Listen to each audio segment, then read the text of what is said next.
কলকাতার তারাতলায় নির্মীয়মান গোডাউনের শেড ভেঙে বিপর্যয়ের ঘটনার কারণ খতিয়ে দেখতে রাজ্য সরকার 11 সদস্যের উচ্চ পর্যায়ের একটি তদন্ত কমিটি গঠন করেছে।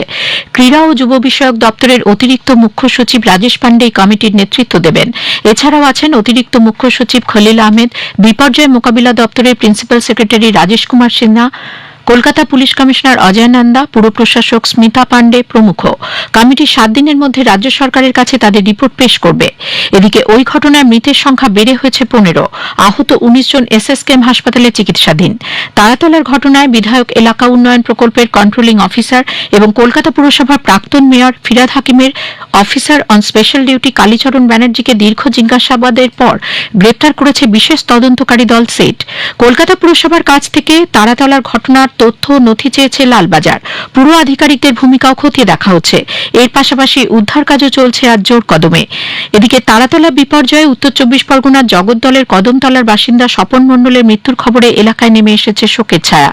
জগদ্দলের বিধায়ক রাজেশ কুমার তার বাড়িতে গিয়ে সরকারের পক্ষ থেকে সব রকম সহযোগিতার আশ্বাস দিয়েছেন।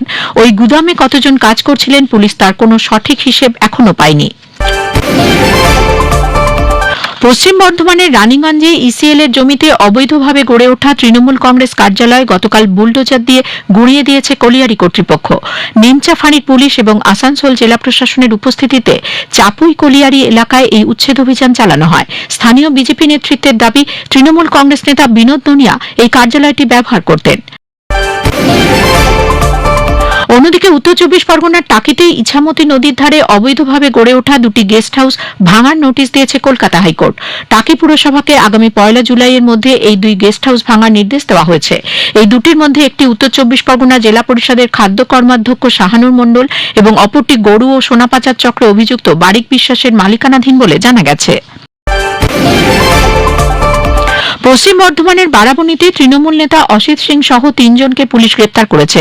আজ তাদের আসানসোল আদালত চত্বরে নিয়ে আসা হলে বিজেপি কর্মী সমর্থকদের বিক্ষোভের জেরে উত্তেজনা ছড়ায়। পরিস্থিতি নিয়ন্ত্রণে আনার চেষ্টা করলে বিক্ষোভকারীদের সঙ্গে পুলিশের ধস্তাধস্তি ও বচসা বাধে। গতরাতে ঝাড়খণ্ডের সীমান্তের ডুবুরডিহি চেকপোস্ট থেকে পুলিশ অসিত সিং এবং তার ভাই পানুরিয়া পঞ্চায়েতের উপপ্রধান বিশ্বজিৎ সিংকে গ্রেপ্তার করে। জামশেদপুর থেকে ধরা পড়ে এদের সহযোগী অপর এক তৃণমূল নেতা আকবর আলম। প্রাক্তন উত্তরবঙ্গ উন্নয়ন মন্ত্রী উদয়ন গুহ ঘনিষ্ঠ দিনহাটা শহরে তৃণমূল কংগ্রেসের প্রাক্তন ব্লক সভাপতি বিশুধরকে মালদা থেকে গ্রেপ্তার করা হয়েছে। গতরাতে তাকে দিনহাটায় নিয়ে আসা হয়। তার বিরুদ্ধে শিশু মঙ্গল সমিতি নামে একটি সংস্থার নাম করে কয়েক কোটি টাকা তোলার অভিযোগ রয়েছে। তবে ওই তৃণমূল নেতার দাবি তাকে এই ঘটনায় ফাঁসানো হয়েছে। বাংলা সাহিত্যের অবিসংবাদী ব্যক্তিত্ব ও ভারতের জাতীয় স্তোত্রের স্রষ্টা ঋষি বঙ্কিমচন্দ্র চট্টোপাধ্যায়ের 188তম জন্মজয়ন্তীতে আজ পশ্চিমবঙ্গ সহ সারা দেশে তাঁর প্রতি শ্রদ্ধা নিবেদন করা হচ্ছে। তাঁর স্মরণে আয়োজিত হয়েছে নানান অনুষ্ঠান। তথ্য সংস্কৃতি দপ্তরের উদ্যোগে আজ কলেজ স্ট্রিটের বঙ্কিমচন্দ্র স্মৃতি গ্রন্থাগারে এক অনুষ্ঠানের আয়োজন করা হয়। সাহিত্যিকের ছবিতে মালা দিয়ে শ্রদ্ধা নিবেদন করে মুখ্যমন্ত্রী শুভেন্দু অধিকারী বলেন, এখন থেকে সাহিত্যিককে সরকারি মর্যাদায় সম্মান জানানো হবে। সাহিত্য সম্রাটের স্মৃতিতে রাজ্যে একটি আধুনিক মানের মিউজিয়াম গড়ে তোলার কথাও জানান তিনি। তথ্য সংস্কৃতি বিভাগের প্রতিমন্ত্রী পূর্ণিমা চক্রবর্তী কলকাতার বাবুঘাটে সাহিত্যিকের আবক্ষ মূর্তিতে মালা দেন। বিকেলে বিধানসভা ভবনের প্ল্যাটিনাম জুবিলি স্মারক ভবনের অডিটোরিয়ামে সাহিত্যিকের জন্মবার্ষিকী পালনের পাশাপাশি জাতীয় স্তোত্র বন্দে মাতরমের 150 বছর পূর্তি উপলক্ষে এক অনুষ্ঠানের আয়োজন করেছে রাজ্য সরকার। অধ্যক্ষ রথীন্দ্র বসু এই অনুষ্ঠানে উপস্থিত থাকবেন। রাজ্য জুড়ে বিভিন্ন স্থানে ধর্মীয় মর্যাদায় পালন করা হচ্ছে মহরম। কারবালায় সত্য, ন্যায় ও সুবিচার প্রতিষ্ঠার লক্ষ্যে জীবন উৎসর্গকারী পয়গম্বর হযরত মুহাম্মদের নাতি হযরত ইমাম হোসেন এবং তার সঙ্গীদের শহীদ হওয়ার স্মরণে এই দিনটি পালিত হয়। মুর্শিদাবাদ জেলার কান্দি, ডোমকল, জঙ্গিপুর ছাড়াও বহরমপুর ও লালবাগে সকাল থেকেই শোভাযাত্রা বেরিয়েছে। মহরমের শোভাযাত্রা নিয়ে রাজ্য পুলিশের পক্ষ থেকে বেশ কয়েকটি নির্দেশিকা জারি করা হয়েছে। ওই দিন কোন রকম অস্ত্র প্রদর্শন করা যাবে না। শোভাযাত্রায় ডিজে বাজানোর উপরেও থাকছে নিষেধাজ্ঞা। তৈরি করা যাবে না অতি উচ্চতার তাজিয়া। দক্ষিণবঙ্গের জেলাগুলিতে আগামী কয়েকদিন বিক্ষিপ্তভাবে হালকা থেকে মাঝারি বৃষ্টির সম্ভাবনা থাকছে।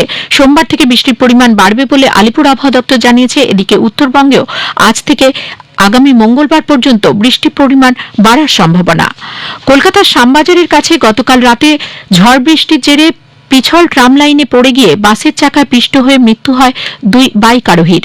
মৃতদের নাম নীরজ কুমার এবং উত্তম মালি। পুরুলিয়ার বড়াবাজার থানার পুলিশ গতরাতে আগাঝোড়া গ্রামে অভিযান চালিয়ে একটি ভ্যান সহ দুই ব্যক্তিকে আটক করেছে। ওই ভ্যান থেকে প্রায় ৩৩৮ কেজি পোস্তর খোসার গুঁড়ো বাজেয়াপ্ত করা হয়। বৈধ নথিপত্র না থাকায় পুলিশ বিকাশ সাঁতরা ও গোপাল বাগ নামে ওই দুই ব্যক্তিকে গ্রেপ্তার করে।